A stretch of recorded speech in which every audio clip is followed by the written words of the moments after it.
Thank you, everyone, for joining us for our GoAERO Expert Lecture. We're so happy to have you here today.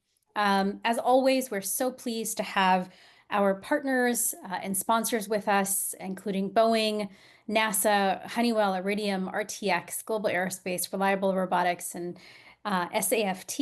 And as you know, we have so many incredible organizational partners from around the world who are also supporting the competition, and we're so pleased that they can be with us.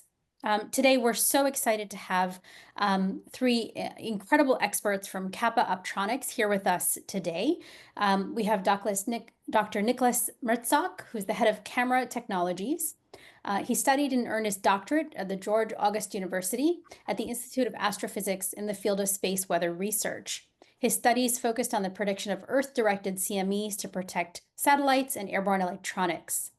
We also have Paul Staab, head of the V&V Department, who graduated from the University Haag with a Master of Engineering in Electrical Engineering Informatics. He started working at Kappa 10 years ago and was a founding member of the Verification and Validation Department. And for the past 5 years, he has been at the helm at the development of the automated test infrastructure, as well as the efficient execution of the DO-178C process. And finally, we have Olaf Schultz, who is the Business Development Manager for Autonomous Flight. He studied mechanical engineering at Düsseldorf University of Applied Sciences before he moved, after 2 industrial sales positions, into aerospace and defense. Since 1999, he has been promoting several different technologies and services within A&D markets, including filtration products, LED lighting, EMS, electrical connectors, and now smart vision systems for aerospace applications. Thank you so much, gentlemen. We're so pleased to have you here, and we look forward to your presentation. So, good morning, good day, good evening, hello, wherever you are. My name is Olaf, and I'm the Business Development Manager for Autonomous Flight here at Kappa Optronics. In this webinar, my colleagues, Niclas, Head of Camera Technologies, and Paul, Head of V&V Department, will talk about how a smart, small camera system can be designed and how we can make it safe and reliable. But before we dig deep into technology, I want to give a quick introduction to Kappa Optronics and what we are all about.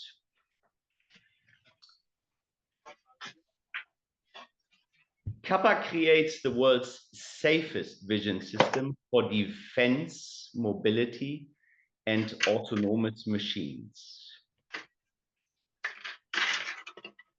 Kappa was founded more than 45 years ago and is located near Göttingen, some say the center of Germany, with subsidiaries in the US and in Spain near Getafe, where Airbus Space and Defense is located. Our team is nearly 200 people strong, and we are certified to ISO 9001, as well as EN/AS 9100 for our aerospace business. We work in 3 different business units: aviation, which I will highlight a bit more on the next slide; defense land for military ground vehicles; and vision solutions for our industrial and special automotive customers. In aviation, we support various applications with different robust and reliable camera solutions and vision systems, including documentation of flight testing, air-to-air in-flight refueling, or piloting guidance system for UAVs, just to name a few. As we see here,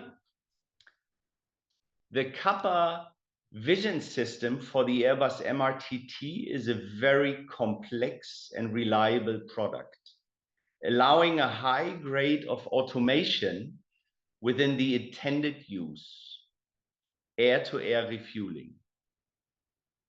The knowledge and expertise we gained during the development process enables us to design and manufacture very small, smart, and safe vision systems, which will be used on many unmanned vehicles as well as passenger flights in the future. One example is the European MALE Medium Altitude Long Endurance UAV program Eurodrone. But the next level systems for autonomy in the air, including landing clearance and takeoff, detect and avoid, as well as BVLOS flight paths, are on the way. On the basis for all of this is the capability to design the most rugged vision systems for the most challenging environments. But let us open the floor for Niclas to jump right into the topic, smart, small, and safe vision systems. There will be a lot of slides to be covered. Therefore, we will basically fly through some of the slides very quickly, but due to the recording of this session, you always have the possibilities to go back to the recording and read what's been written in the slides. So Niclas will take my seat now. Thank you, Olaf.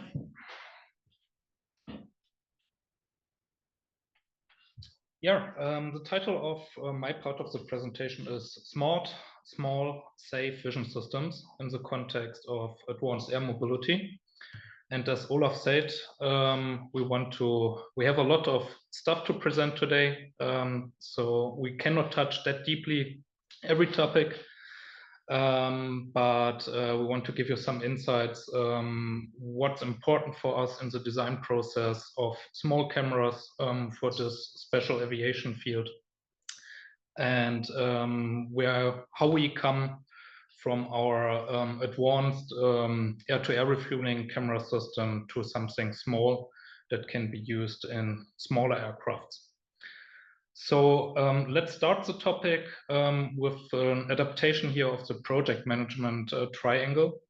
In the case of a camera, we have to find a sweet spot between the electro-optical performance, so really the performance of the camera, which is mostly in the aviation business, detection, recognition, identification performance, and of course the image quality of the delivered image to the higher level system or to an operator. Then the important thing, of course, during the design process is to shrink the entire system, to make it small, to limit the weight, which is a very important factor for aviation, to limit also the power consumption, and to make it affordable. And here we want to focus today on the form factor and how to limit costs for an advanced camera system in this field. And last but not least, of course, the safety aspect in aviation, where my colleague Paul will give you some insights after my talk. So I will focus on this line, and Paul will show you how to move the sweet spot more to the middle of the triangle.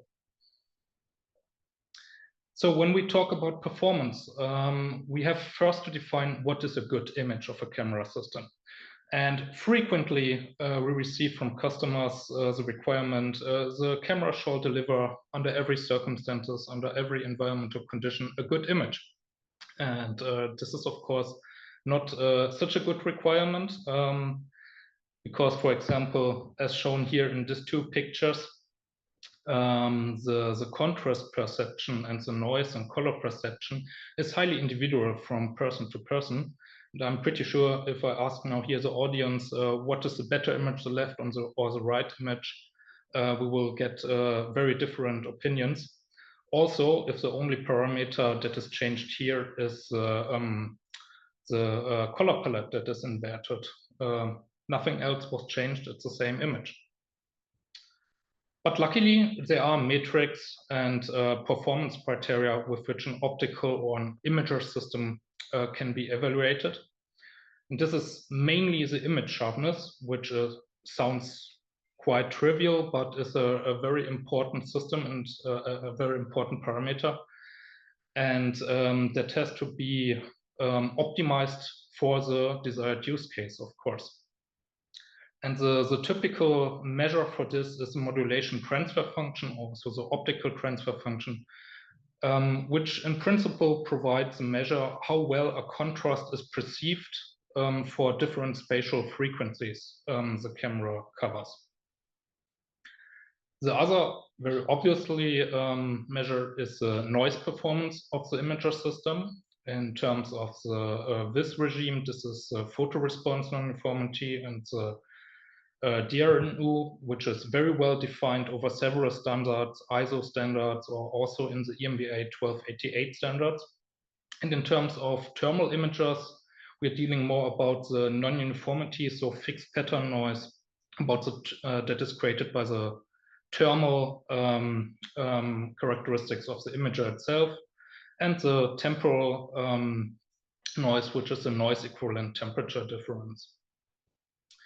And the last measure I want to talk today about is the dynamic range of the imaging system, which is frequently a measure that is not well covered in customer requirements, or that is highly underestimated.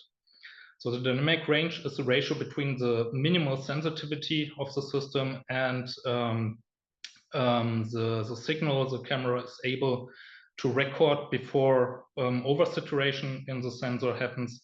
And this is really a crucial characteristics for a lot of aviation use cases. And also here in the regime of thermal imagers, the analogon would be the scene temperature. So if we, starting with the image sharpness, there are two main messages I want to transport today, which is, first of all, that real image sharpness can only be achieved by high quality glass, so by high quality optics.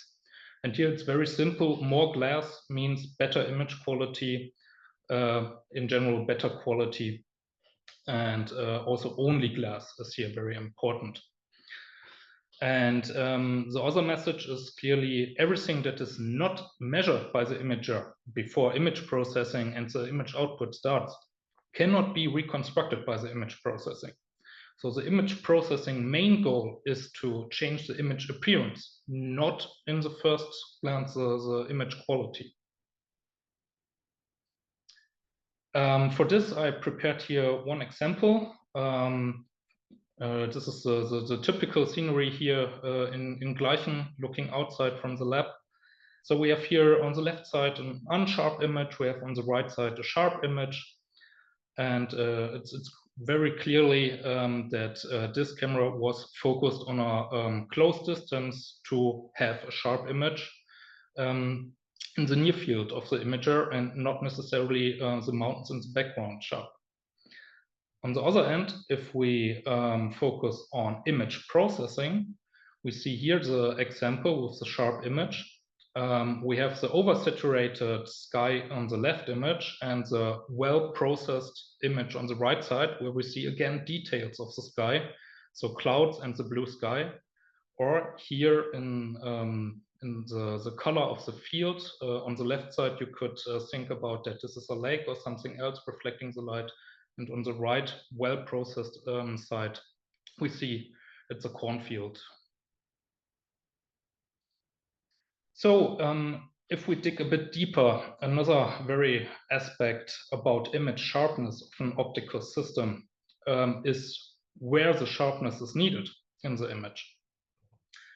And so you have to question also what is the use case for. So do you need the crisp sharp image in the image center, where the point MTF in the center has to be measured, what we see here in the left graph, where we have several MTFs measured at several points along the imager, and we see how the contrast decreases with higher spatial frequencies. So we have to ask ourselves, is the optimal sharpness needed maybe in this use case over the full image, which means that we have to focus the system on another spot along the sensor. And for this, a rule of thumb, for example, is to focus 1/3 out from the center to the edge of the image sensor, which is usually in optic design a sweet spot. And then we have to focus on the integrated MTF, which measures the contrast over the entire radius of the image circle from the lens, so from the center to the edge of the sensor. To make it more complicated, to extend this 2D problem to the third dimension, you have to ask the question at which distance you want to have a sharp image. For a lot of applications, the infinity focus distance is a good choice, but there are also use cases where you want to have a specific working distance. For example, in detect and avoid applications, you want to have the detection as early as possible. That means you want to have the sharp image at long distances. But an example for automated takeoff and landing, and also for our well-known air-to-air refueling use case, you want to have the maximum of the focus distance, so the maximum depth of field, which defines the depth of sharpness. And for this, it's usual to focus on the hyperfocal distance. It's a very well known concept from photography. So with that, you increase the depth of field from infinity to the closest point that is possible with this system to the near point. And yeah, with this, you get the maximum out of the image sharpness, the camera sharpness for your use case. Coming to the dynamic range, as said, this is frequently not well covered in requirements. It is the ratio between the minimum and the maximum light level that can be captured by the camera. So that means, very simply spoken, that more dynamic range covers more usable information in your image. And if the dynamic range of your imager is not covering the dynamic range of the scene you want to cover, you want to capture, you're losing information, you're losing parts of the image. And this can be seen here in this example with this lab scene, where on the right side we have an extended dynamic range, so the shadows become more visible, and on the same same side, the highlights on this color checker test chart are still there and not oversaturated. So how to increase dynamic range? First of all, one should always start with the system before we start with the image processing. In the VIS sensor regime, already on the sensor level, it's quite common to work with the sensor settings like the sensitivity, increasing gain, and so on. But this is also always a trade-off between the maximum sensitivity and covering as much dynamic range as it is possible. And with usually the goal from the sensor manufacturers is, of course, to increase the dynamic range already from the architecture. So they try to lower the sensitivity level, so the SNR1 limit, and on the same side, they want to increase the full well capacity of the sensor, meaning the capacity of the pixel, so that more electrons that are recorded from the pixel can be stored before the oversaturation started. Another method to increase it is by doing multi-exposure. So that means that short and long exposures are combined to one output frame.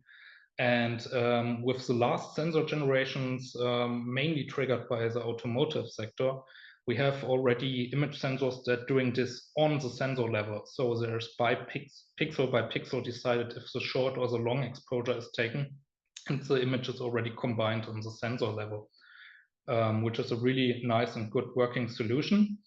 But here you have really to know what you are doing, especially if we come into the regime of aviation or in high demanding applications for environmental conditions, especially vibrations and so on, that you make the image not worse with a multi-exposure in terms of moving artifacts or unsharpness by fast movements. And here the frame rate is really the key, because these sensors are usually rolling shutter sensors where line by line is exposed and not a global shutter where the entire image is captured at once. So you have to be very careful, increase the frame rate, that the unsharpness by moving the camera or moving the vehicle the camera is attached on is not affecting the image quality. In the case of thermal imagers, it's quite different because these sensors are, especially the uncooled detectors, are designed to cover a huge dynamic range. So several hundred Kelvin of scene temperature they can cover. And usually the scenes, especially in the aviation business, they have maximum 100 Kelvin of usable scene temperature, scene dynamics you have to cover. And so you can fine tune the sensors more to the side of sensitivity, and you can take benefit of the technology that covers already the large dynamic range. So now the question how to make small cameras out of this. And with that, along our way in camera design, starting from the MRTT camera system, from air-to-air refueling business, we learned quite a lot of lessons by shrinking the system. And it's always a question here to have the trade-off between the camera should deliver under every circumstances a good image quality and make it small and lightweight. So usually the parameters that determine the size and the weight of a camera is the form factor of the camera that is determined by the sensor size, the robustness, and also the power consumption and the robustness against electromagnetic interferences. If we transform this into requirements, this means detection, recognition, and identification range. So really the optical performance of the system, the field of view and field of regard that should be covered by the system. Can the entire field of view be covered by one single optical channel, or do I need several channels, or do I need several channels operating in different wavelength regimes like this and long wave infrared? And then, of course, the environmental and EMI requirements the camera has to fulfill. And if we go now into the subsystem, this means to touch and to optimize the optical elements, especially the lens, the image sensor itself, the processing unit, CPU called, and the electronics. To make it here very clear, we have the sensor size that is determined by the pixel pitch. So larger pixels and more pixels, so more resolution means larger sensors. Larger sensors means that larger image circles are needed, that the image projected by the optical system is large enough that the entire image is on the sensor. With this, we have also, with larger sensors, more pixels, we have more information that have to be processed. So with the larger image circle, we need larger lenses, more glass, makes it more heavy. We need more computing power. And with that, we need larger housings and larger electronics. And this is very nicely seen here in the case of a multispectral camera. On the left side of this housing, we have the long wave infrared channel, and on the right side, the vis channel. And since the long wave infrared technology, smallest pixel pitch that, for example, is used in our cameras is 12 microns. And in the vis camera, the pixel pitch is 3.5 microns. So nice to see how the large pixels of the long-wave infrared imager determine how large the camera has to be. So in the end, it's always a trade-off, and here it's a trade-off between the performance and the size. And a nice compromise here is, especially if we think in the direction of lenses, driven by the automotive market, the S-mount lenses. Here an example from our automotive camera. On the left side, you can see the size of the camera core, which is only the lens, the lens holder, and the image sensor PCB. And on the right side, you can see the entire camera. So we have here a miniaturized lens of high quality and a sensor with small pixels, around 3 microns, and a highly integrated image signal processor in the camera. So really a compact and small camera delivering high quality. And we did our own study here because it's always good to have the own study, never trust a datasheet.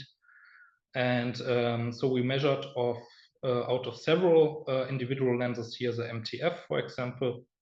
And what we learned here is that we have some limitations in this trade-off. In aviation context, it's always good, and also here in the automotive context, because you have this famous Death Valley requirement where the camera has to survive several days in the Death Valley. That if you choose an S-mount lens for your system, it should be a full glass lens, no hybrid lens, including plastic glass elements, because this camera will simply not survive the temperature regime, the operating temperature regime, and it will change its behavior, its performance after a temperature cycle. And as you can see here from our study, they are usually, because these lenses are high volume market lenses, there's a lot of variation during the manufacturing process. And for some high demanding projects, use cases, there should be definitely a separation process where you choose, where you do cherry picking and choose only the best performing lenses here that produce curves on the upper limit here. And what is really important is that these lenses, they are usually, because of the size, they have the limitation that they have large G-ray angles. This is mainly the angle from which, the maximum angle from which light can go from the last optical element to the sensor. And these angles are usually very small, very large for these lenses, and this limits also your sensor selection, what is possible to fit with. And another limitation we learned is that this market is highly driven by parking cameras, by mirror replacement cameras. So field of view is over 55-degree horizontal field of view are more or less covered. And here we have very well designed lenses on the market that can be used for situation awareness or 360-degree systems for the aviation business.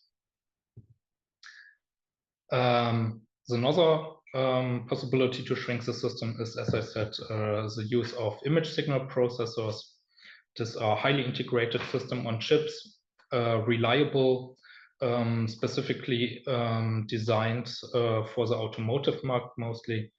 They are swap-C optimized, and with that they have a lot of ASICs, so there's nearly no latency added in the entire image processing chain.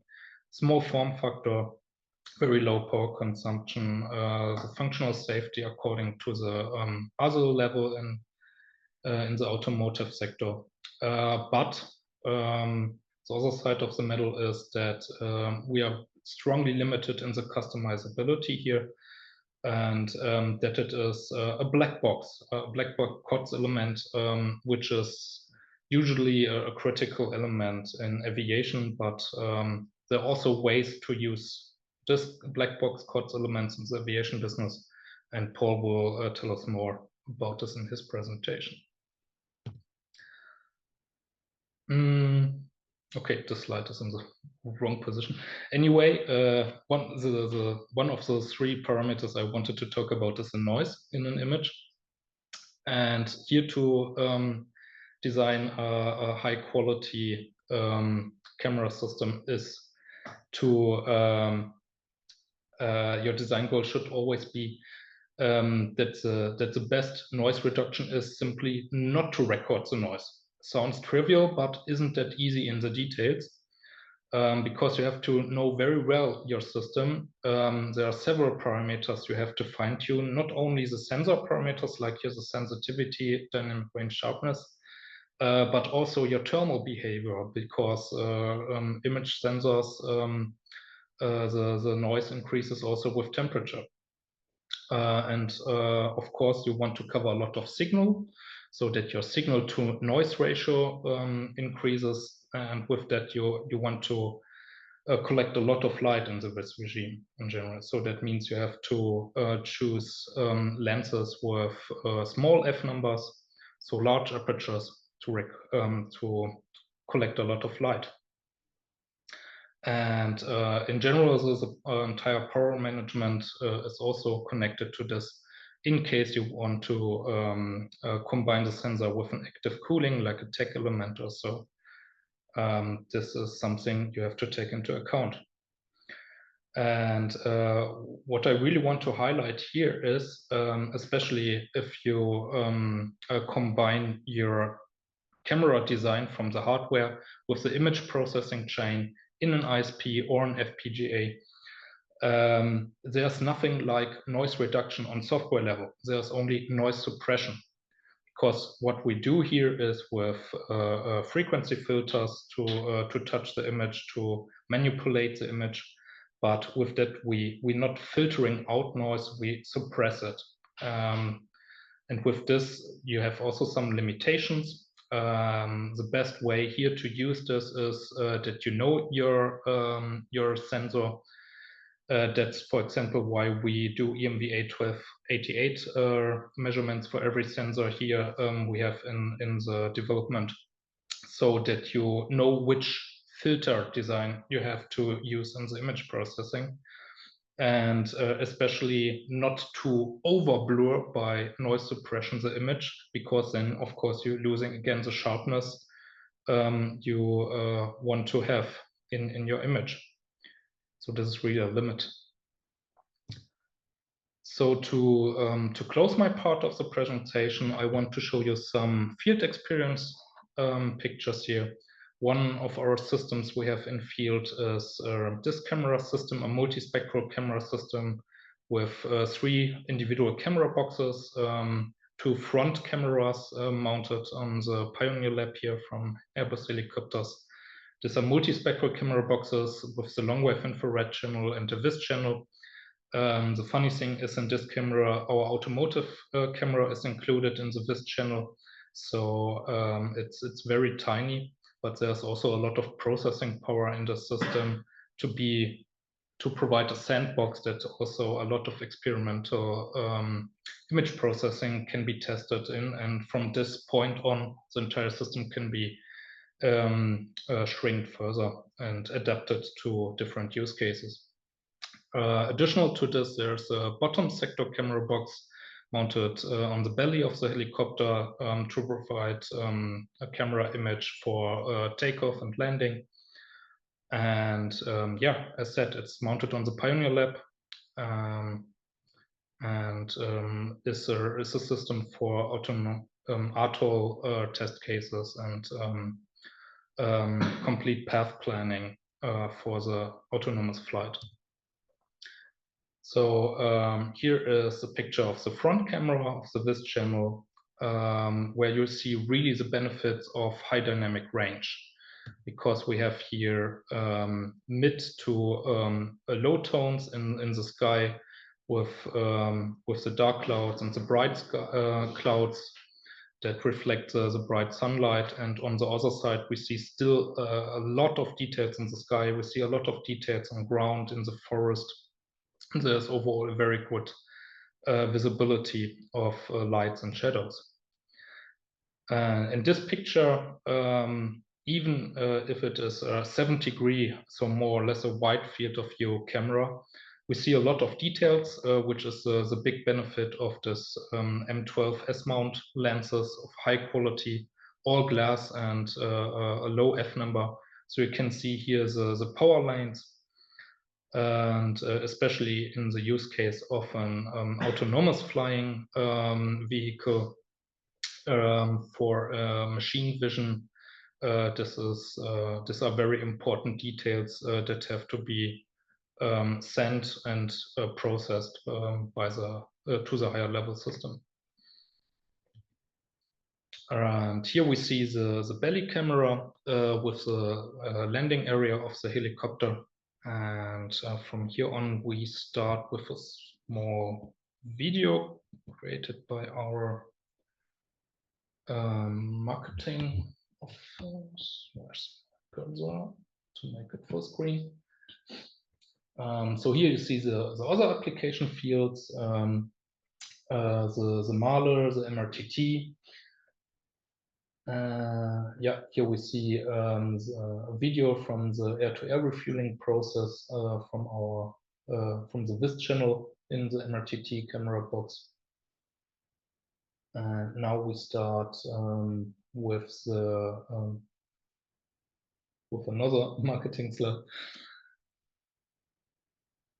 This is our HUD camera, and yeah, now here we start with the video sequences from this ATOL camera system. How it starts, flying over Donauwörth. Since it is a machine vision application, there was no distortion correction applied. That's why at the edges of the images it's quite curved. Here we see the thermal imager flying over Donauwörth. We see a lot of contrast with the scene, a lot of temperature differences. The camera is able to see a lot of details. This is, by the way, one of the largest resolutions of thermal images available on the market, combined with this large field of view. So perfect for long detection ranges and detect and avoid. This is also really interesting how you can see the black and white contrast with the background. And here, even with the very small temperature differences at the wind turbines, we still can see them in the image. Here we see the Danube.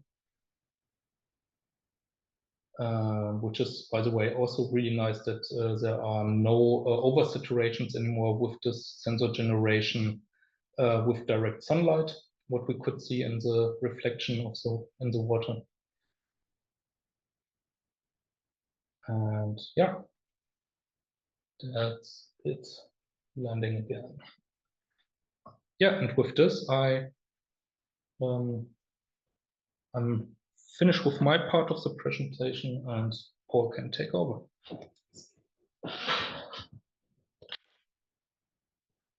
So. Okay.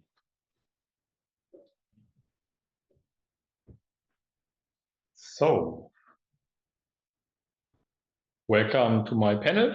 I'm the head of verification validation at Kappa, and I have worked as a verification engineer and as the head of in multiple safety critical vision projects of Kappa, in camera projects, in video management systems, and more. And I've picked some aspects, some parts of safety critical verification and also certifiability for our products to showcase today.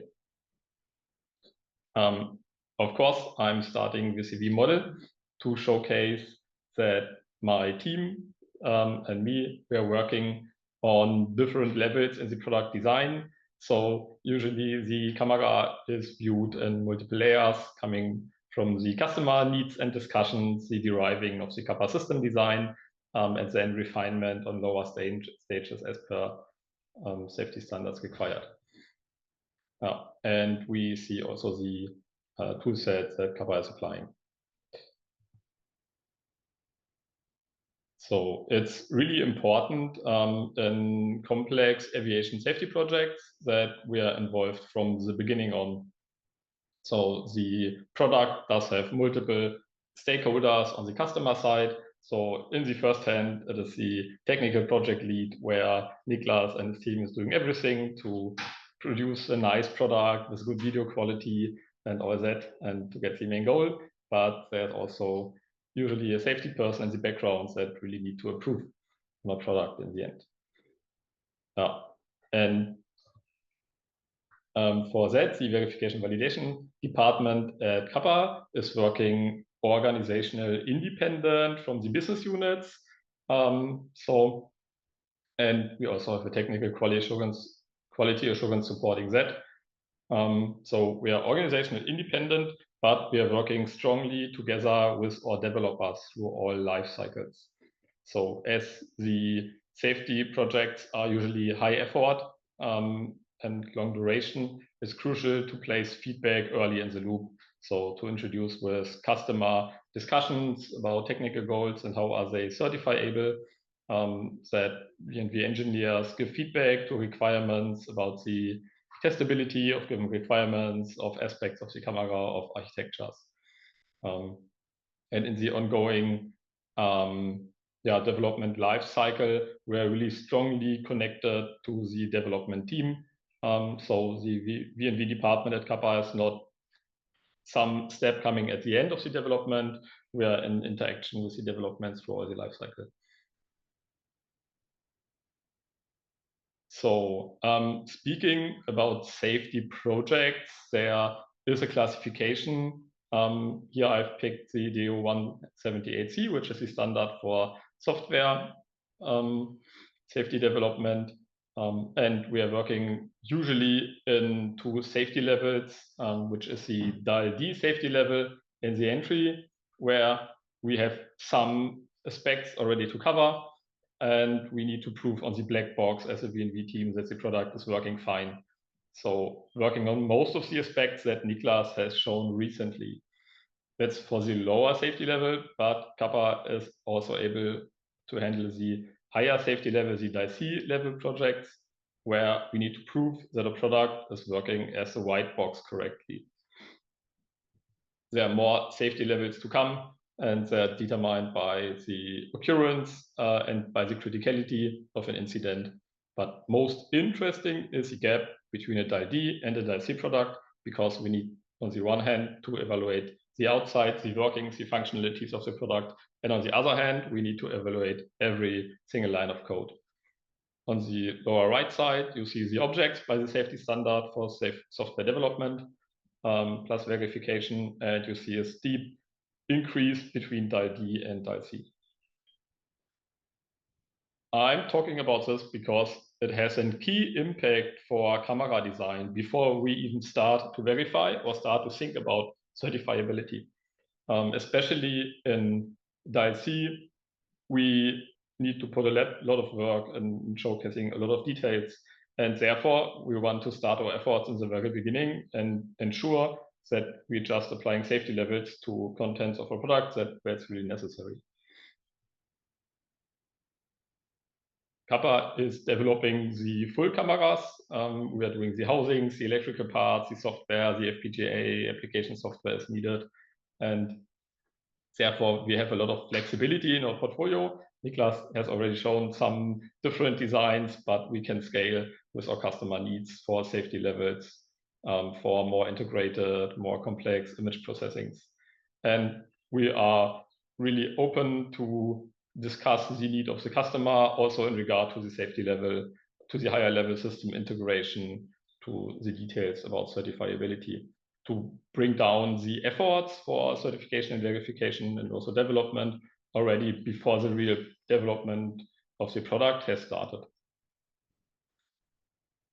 Then for our camera itself, we can discuss with our customers and make design proposals, how we can refine the needs of the customer for the safety level in detail. So a camera from the outside is looking like one object, but we can make a customer specific design where we can work with redundancies, with different optical channels, for example, where our customer has a high need for a stable safety channel, where we need to remove a lot of more complex image processing to have a channel that is high safety proof, let's say, and then they additionally want to have in our image system maximum quality without compromises image channel that would be hard to realize in a DAL-C environment. And we could combine this in a product, for example. We can discuss this. We can also look at the other parts of the camera, on the communication, on data logging, on redundancies that we can bring into the system, if stability or an observer solution is suitable, and so on. So the area is really big and complex to cover here, and it's a good start to contact us with a proposal, with needs, and we can pick up with our experiences. So now looking at the really verification side, our cameras are handled by a lot of aspects.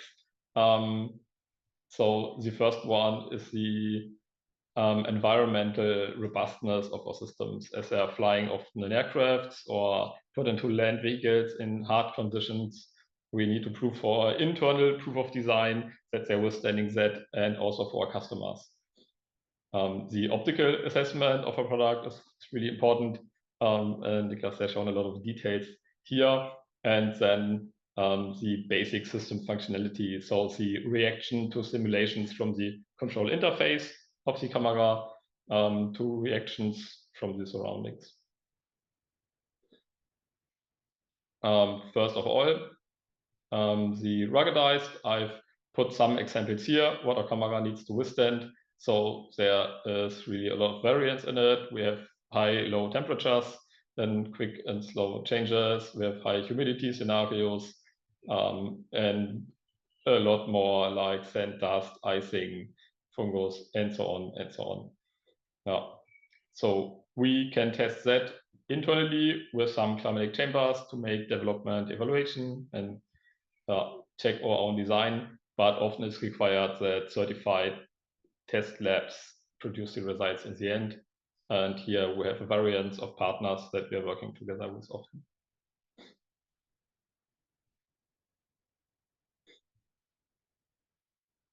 Okay, then for safety products. So as said in the introduction, I'm here since 10 years, and I got to know a world where we have done engineering in Word and Excel. That's not exactly viable for high safety products where we have really a huge load of development data. And before we can even start about verification or development reviews of requirements of camera aspects, we really need to ensure that we have a good way, a version safe way to handle all our development data and to track states like the verification state, review state, feedback, customer feedbacks, and so on. And here we are working with Siemens Polarion as a development data management tool. It's highly flexible to our needs, and we have all our requirements, defects, test results, and so on in it.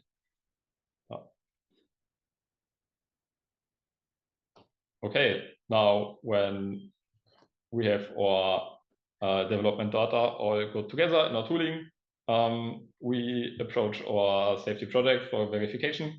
And for an usual industry product, we would automate a lot of the verification because we like to automate and we're engineers. In high safety level products, it's necessary to prove that it's actually correct what we are testing, especially if test results are automated, evaluated. And here we need professional tooling that is supporting us. And I've picked one of our tools, which is Reputa Systems. So for software development in a certification project for unit testing and code coverage, when we have the white box safety level, we need to show that each line of code is executed correctly. And Reputa is a tool suite that is exactly made for aviation use case that also comes with the packages to be to show that it's working correctly, which is then named tool qualification pack in regard to DO-178C. So Reputa has also created a white paper article about one DAL-C project we had together. And in the end, in the execution, the tool is instrumenting the code base that we have and is giving us a lot of results as other unit test tools would be, but we have additionally the qualification pack information that we can provide to the authorities. Okay, thank you very much. Then I hand over to Olaf, or okay. So I hope we could give you a good overall picture about the capabilities and possibilities we have in respect to smart, small vision and reliable vision systems. So if you have any questions, please feel free to ask. Thank you so much for your presentation. A lot of information, as you mentioned, so it might take some time for everyone to sort of just absorb all the details that you provided about, all of the technology and the products that you offer. So teams, you can, as usual, use the Q&A function if you would like to post any questions. And again, the presentation will be available on our website at herox.com. So you can certainly review the materials afterwards and come to us should you have any questions for Kappa afterwards that we're not able to address right now. But I wonder, just sort of off the bat, if you wouldn't mind sort of relating this back perhaps a little bit to GoAERO and the flyers that the teams are developing, and perhaps speak to sort of the technology that you are offering or the sort of imaging capabilities that perhaps teams can utilize in the development of their flyers, and how it can support ultimately their goals in developing flyers that can be used in emergency situations and for disaster response. You want to go for that? Yeah, that's a good question. Yeah, how can we support here? Of course, we have a lot of knowledge in the multispectral regime. So we have 24/7 camera systems. So this combined with long wave infrared, which provides also what I've not shown, a very well suited system for different weather conditions. For example, you can see with long wave infrared images through fog, which provides a very, very valuable system to increase mission time, right? And to increase also the general flight time here.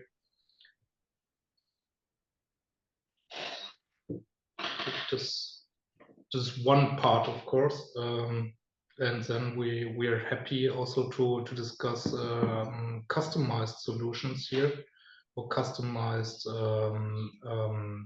functions in the camera system that can help you to improve the general autonomous flight or the remote flight.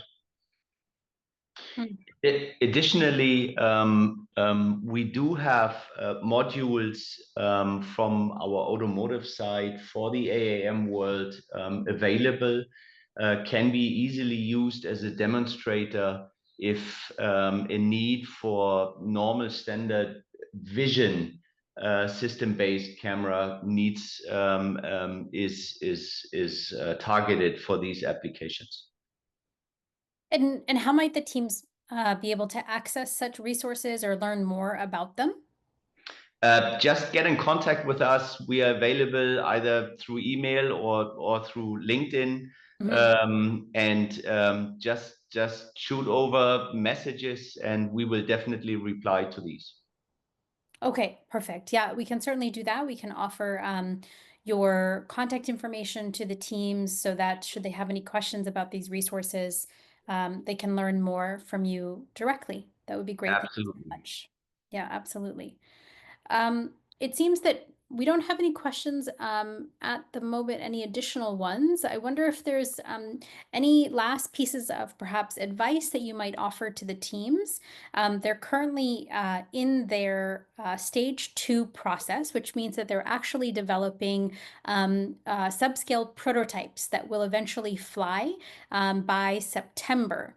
And so I wonder if you can speak to, in the prototyping phase, right, how the technology that you're referring to can be utilized now, because they will not be full-size flyers, but how can they think about, you know, what you are providing such that it works in the context of a prototype, and that they continue to scale it up as they develop their final flyers for 2027? Well, first advice is engage us as early as possible, because there's a lot of parallel work needs to be done in order to set up such a system.